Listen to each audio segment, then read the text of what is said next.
Welcome to Roopa's kitchen. അപ്പോൾ നമ്മൾ ഇന്ന് ഇതുപോലെ സൂപ്പറായിട്ടുള്ള ഒരു ചക്ക പുഴുക്കാണ് ഉണ്ടാക്കാൻ പോകുന്നത്. നല്ല ടേസ്റ്റ് ആയിരിക്കും കണ്ടോ. ചക്കയൊക്കെ നല്ല രീതിയിൽ വെന്തുടഞ്ഞിട്ട് സൂപ്പർ ടേസ്റ്റ് ആയിരിക്കും. പെട്ടെന്ന് തന്നെ തയ്യാറാക്കി എടുക്കാനും പറ്റും. തീർച്ചയായിട്ടും നിങ്ങളതൊന്ന് ട്രൈ ചെയ്ത് നോക്കണം.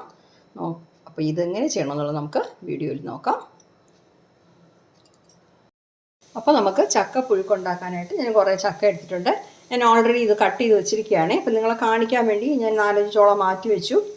എല്ലാവർക്കും അറിയുന്ന കാര്യമാണ്, എന്നാലും ജസ്റ്റ് ഒന്ന് ഇത് കട്ട് ചെയ്യുന്നത് കാണിച്ചേക്കാമെന്ന് വിചാരിച്ചു, അറിയാത്തവർക്ക് വേണ്ടി. ഈ കുരു എടുത്ത് മാറ്റിയിട്ട് ഇതിനകത്തുള്ള ഇതെല്ലാം മാറ്റിയിട്ട് ഈ മുകളിൽ ഇങ്ങനെ നാരായിട്ട് കാണുന്നത് മാറ്റിയിട്ട് ഈ 2 സൈഡും ചെറുതായിട്ടൊന്ന് കട്ട് ചെയ്ത് കളയണം. ഉണ്ടോ, ഇത്രയേ ഉള്ളൂ. അപ്പോൾ ഇതിൻ്റെ അകത്തൊക്കെ ഉള്ളതൊക്കെ മാറ്റി ഇനിയിപ്പോൾ ഇത് ഇങ്ങനെ ചെറിയ പീസസായിട്ട് കട്ട് ചെയ്ത് ഇതിൽ ചേർക്കണം, അത്രയേ ഉള്ളൂ. ഓക്കെ.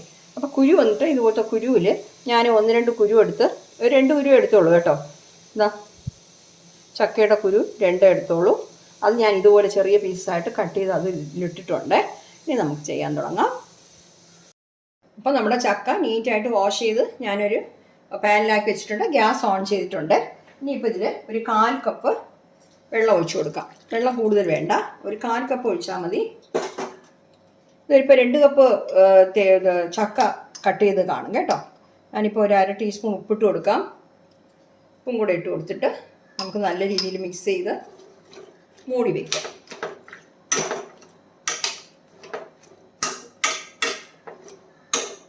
ഓക്കെ. അപ്പോൾ ഇത് മൂടി വെച്ചിട്ട് മീഡിയം ഫ്ലെയിമിൽ വെച്ച് നമുക്ക് വേവിച്ചെടുക്കണം. നമ്മുടെ വെള്ളം വറ്റുമ്പോഴത്തേക്കും കറക്റ്റായിട്ട് വെന്ത് കാണും. ഈ സമയം കൊണ്ട് നമുക്ക് പെട്ടെന്നൊരു അരപ്പ് തയ്യാറാക്കാം. നമ്മുടെ അരപ്പ് തയ്യാറാക്കാനായിട്ട് ഞാൻ 1/2 കപ്പ് ചിരകിയ തേങ്ങ എടുത്തിട്ടുണ്ട്. നമ്മൾ കുറച്ച് ചക്ക എടുത്തിട്ടുള്ളൂ, അത് കാരണം ഇത്രയും തേങ്ങ ചിരകിയത് മതി. ഉണ്ടോ, ഞാൻ കാന്താരി മുളകാണ് ചേർക്കുന്നത്. ഒരു 10-12 കാന്താരി മുളക് ചേർത്തോളാം. നിങ്ങളുടെ എരിവിനനുസരിച്ച് ചേർത്തോളാം കേട്ടോ. കാന്താരി മുളക് ചേർക്കുമ്പോൾ ഇച്ചിരി കൂടി ടേസ്റ്റ് കൂടുതലാണ്. ഇത് കാന്താരി മുളക് കയ്യിലില്ല എന്നുണ്ടെങ്കിൽ സാധാരണ പച്ചമുളക് ഒരു 3 പച്ചമുളക് ചേർത്താലും മതി. ഓക്കെ. ഇനിയിപ്പോൾ വെളുത്തുള്ളി ചേർക്കണം. വെളുത്തുള്ളി അരി ഒരു 5-6 എണ്ണം ചേർത്തോളാം. ഇനിയിപ്പോൾ ഇതിൽ 1/2 ടീസ്പൂൺ ജീരകം ചേർക്കാം. 1/2 ടീസ്പൂൺ ചേർക്കുന്നു. ഇത് കഴിഞ്ഞിട്ട് ഒരു 1/2 ടീസ്പൂൺ മഞ്ഞൾപ്പൊടി ചേർക്കാം.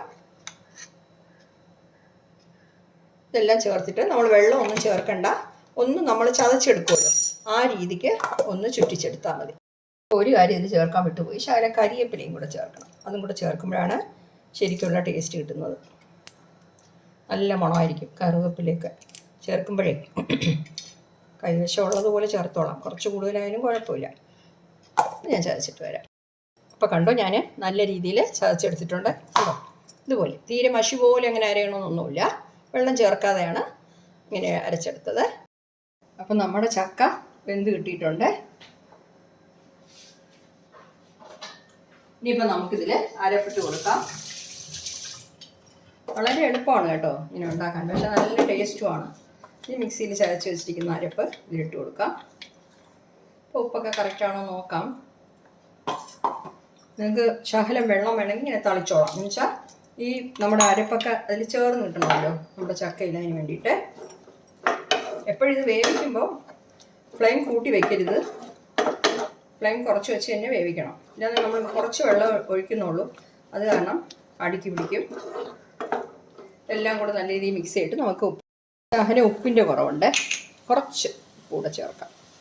നിങ്ങൾ നോക്കിയിട്ട് നിങ്ങളുടെ ടേസ്റ്റിനനുസരിച്ച് ചേർത്താൽ മതി. എല്ലാം കൂടെ ഇളക്കി കൊടുക്കാം. അപ്പം നമ്മുടെ തേങ്ങയുടെ പച്ചമണം ഒന്ന് മാറണം, അത്രയേ ഉള്ളൂ. ഉപ്പ് ഞാൻ കുറച്ചുകൂടെ ചേർത്തപ്പോൾ റെഡി ആയിട്ടുണ്ട്. ചക്കയൊക്കെ നല്ല രീതിയിൽ വെന്ത് കിട്ടിയിട്ടുണ്ട്. അവസാനം നമുക്കിതിൽ 1 സ്പൂൺ വെളിച്ചെണ്ണ ഒഴിച്ചു കൊടുക്കാം. അപ്പോൾ പ്രത്യേക ഒരു ടേസ്റ്റ് ആയിരിക്കും. കാന്താരിമുളകും വെളിച്ചെണ്ണയും നമ്മുടെ ജീരകം വെളുത്തുള്ളി എല്ലാം കൂടെ ചേരുമ്പോഴേ നല്ലൊരു മണവും ഒക്കെ. അപ്പോൾ ഫ്ലെയിം ഓഫ് ചെയ്യുന്നേ. നമ്മുടെ ചക്കപ്പുഴുക്ക് റെഡിയായിട്ടുണ്ട്. നമ്മൾ കറിവേപ്പില അരച്ചിട്ടുണ്ട്. കറിവേപ്പില ഉണ്ടെങ്കിൽ ഈ സമയത്ത് കുറച്ച് ചേർത്ത് കൊടുക്കാം.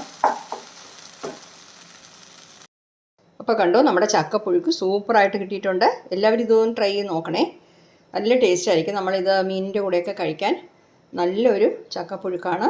വെറുതെ കഴിക്കാനും കൊള്ളാം. അപ്പോൾ എല്ലാവരും ട്രൈ ചെയ്ത് നോക്കിയിട്ട് ഫീഡ്ബാക്കും കൂടെ ഒന്ന് അറിയിക്കണം. Okay, thank you.